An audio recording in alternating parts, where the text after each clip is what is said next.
বাংলার সাজেশনের নামে তোমাদেরকে যে জিনিসপত্র দেওয়া হয়, এগুলা দেখে কোনো লাভ আছে?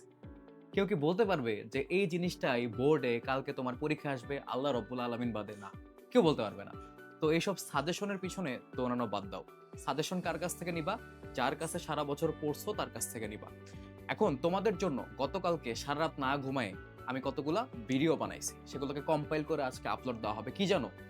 রিটার্ন পার্টে প্রতিটা আইটেম কিভাবে লিখলে নম্বর ভালো পাবা সেগুলো ব্যাখ্যা করছি এই ক্লাসের ভিতরে, যাতে তোমার ৭০ নম্বরের প্রস্তুতির ব্যাপারে যত কনফিউশন আছে সেগুলো ক্লিয়ার হয়ে যায়। এক, দ্বিতীয়ত হচ্ছে বিগত ৩ বছরের বোর্ড প্রশ্ন অ্যানালাইসিস করে আমি তোমাদেরকে বলেছি দেখো এই জিনিসপত্রগুলো বেশি আসে। ফ্যাক্ট কিন্তু, মানে বললাম ও মাই গড চলে আসবে এরকম না, কিন্তু হ্যাঁ বললেই হয়ে যায় না, এটা জিনিস চলে আসে না। অ্যানালাইসিস করে তোমাদেরকে বলছি যে দেখো এটা বেশি আসছে, এটা আসতে পারে, বা এটা বিগত ১ বছর ২ বছর আসে নাই, এবার দিতে পারে। প্রতিটা কথার পেছনে লজিক আছে, যাতে তোমরা ডিসাইড করতে পারো যে পরীক্ষার আগে কোন জিনিসটা তোমার পড়া ইম্পর্টেন্ট, কোন জিনিসটা ইম্পর্টেন্ট না।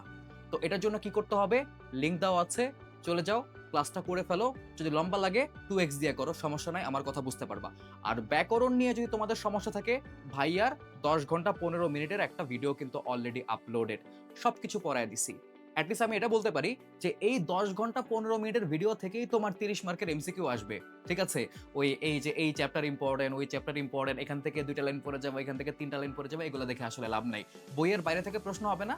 প্রশ্ন পারতে হলে বই তোমার পড়তেই হবে। ঠিক আছে? তো প্রস্তুতি ভালো মতো নাও। Best of luck.